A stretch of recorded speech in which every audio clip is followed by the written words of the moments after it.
Hi hello नमस्ते. मी सावित्रा खडाखडे या चॅनलमध्ये तुम्हा सर्वांचं खूप खूप मनापासून स्वागत करते. आय होप की तुम्ही सर्वजण मस्त आणि मजेत असाल. तर चला तर मग आज ना मी तुमच्याशी छान अशी ना रेसिपी शेअर करणार आहे. खुसखुशीत आणि कुरकुरीत तिखट शंकरपाळी. तर चला इथे ना मी रेसिपीला ना सुरुवात केलेलं आहे. तर ना इथे बघा पहिल्यांदा ना मी मैदा घेतलेला आहे. तर मैदा घेऊन ना तो छान असा ना चाळणीने चाळून घेतलेला आहे. म्हणजे जेणेकरून ना मैद्यामध्ये कचरा वगैरे नसावा. तर पॉकेटमधल्या मैद्यामध्ये नसतोच, तरी पण आपण चाळलेलं केव्हाही बेटर. तर आज ना मी खुसखुशीत आणि कुरकुरीत तिखट शंकरपाळीची रेसिपी बघणार आहोत. तर त्यासाठी ना व्हिडिओ तुम्ही पूर्णपणे पहा आणि मधल्या वेळेत ना छोटीशी भूक लागली की मस्त असा हा छान पदार्थ आहे. तर नक्की रेसिपी तुम्हीही ट्राय करा. तर सर्वात आधी मी इथे बघा मैदा चाळून घेतला आणि नंतर ना 1 चमचा ना ओवा घेतलेला आहे. 1 चमचा ना मी जिरे घेतलेलं आहे. ते छान असे ना मिक्सरच्या भांड्यात टाकून ती ओवा आणि जिरं मी मिक्सरला वाटून घेतलेलं आहे. थोडंसं रवाळ वाटून घ्यायचं, जास्त बारीक नाही करायचं बरं का, थोडीशी भरड करून घेतलेली आहे. तर इथे मी अर्धा किलो मैदा घेतलेला आहे. तर ना त्याच्यामध्ये बघा इथे जिरे आणि ओव्याची पूड टाकली आणि 1 चमचा ना मी लाल तिखट टाकलेलं आहे. चवीपुरतं मीठ टाकलं आणि त्यामध्ये ना गरम तेलाचं ना मी 2 चमचे ना गरम तेलाचं मोहन घातलेलं आहे आणि हे सर्व ना हाताने मिक्स करून घ्यायचं आहे. म्हणजे जेणेकरून ना पीठ मस्त असं म्हणजे भिजेल आपलं. तर आता बघा जास्त एकदम असं आपण पाणी पिठात ओतायचं नाही. थोडं थोडं पाणी टाकून ना आपण हे घट्टसर ना गोळा बनवून घ्यायचा आहे. जास्त सैल असा ना हा गोळा बनवायचा नाही. चपातीपेक्षा ना थोडं आपण घट्ट मळून घ्यायचं आहे.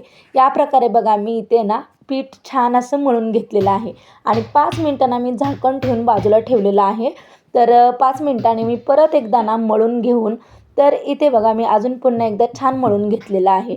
तर मी इथे ना मी ही पारी पातळ अशी ना लाटून घेणार आहे आणि कुरकुरीत आणि खुसखुशीत होते बरं का. तर जाड जर लाटली तर ती शंकरपाळी ना थोडीशी ना नरम पडते. म्हणून आपण ना खुसखुशीत होण्यासाठी ना पातळ अशी पारी लाटायची आहे. नंतर इथे बघा खुसखुशीत करंज्यासारखा मी म्हणजे करंज्याच्या चमच्याने किंवा सुरीने कट करणार घेणार आहे. तर इथे बघा तुम्ही पाहू शकताय छान अशी ना मी पातळ अशी ना पारी लाटून घेतलेली आहे.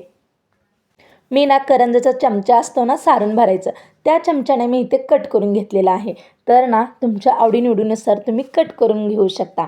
तर शंकरपाळीसारखेच मी इथे काप करून घेतलेला आहे आणि लगेच ना तेल पण गरम करून घेतलं आणि तेलामध्ये ना आपण लगेच तळून घ्यायचं आहे. कारण खूप उशिरा ठेवायचं नाही.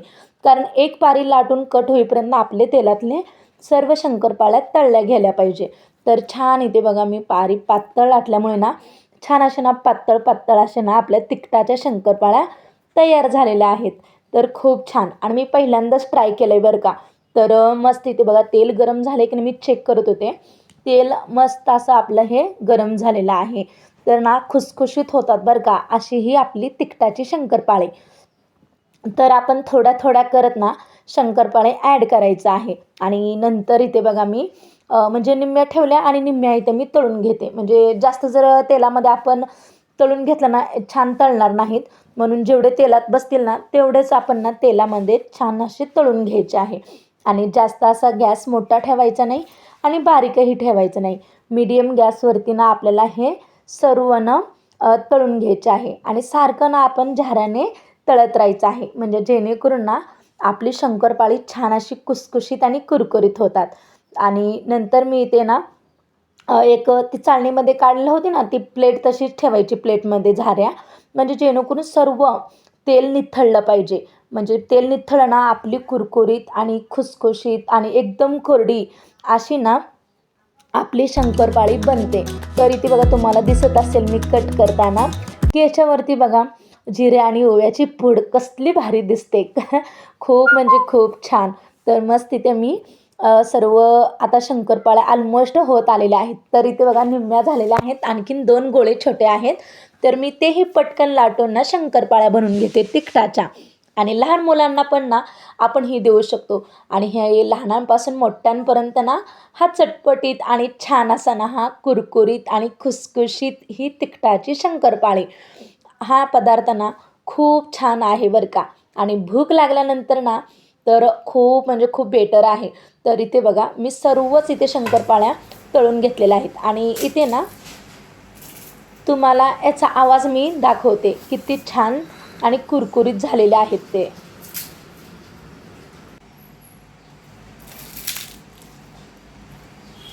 तुम्ही पाहू शकताय, खूप छान इथे ना आपल्या शंकरपाळे तयार झालेले आहेत. आणि नक्की ट्राय करा बरं का तुम्हीही. आणि खुसखुशीत आणि कुरकुरीत झालेले आहेत.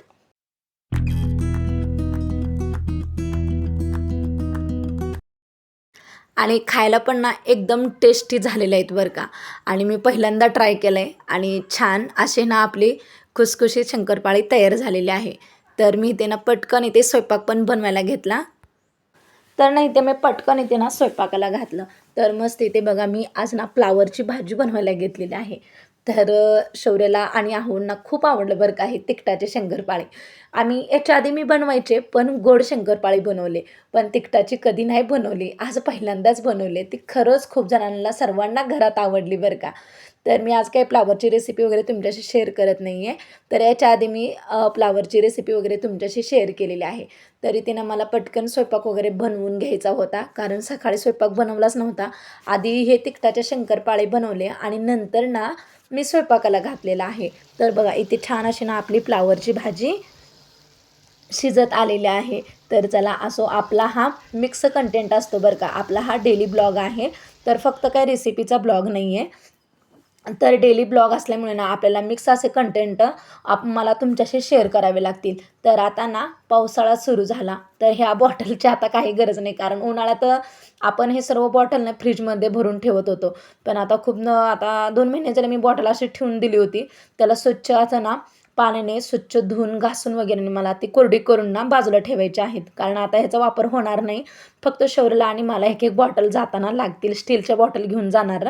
तर त्यासाठी ते क्लीन करून घेतल्या बॉटल वगैरे. आणि नंतर ना कणिक पण छान भिजली होती. आणि बाहेर तरी वातावरण ना 3-4 दिवस झालं इतकं असं ढगाळ आणि वातावरण ना खूप असं आभाळ दाटून आल्यासारखं झालेलं आहे. पण पाऊस काही नावच काढेना बरं का पाऊस यायचा.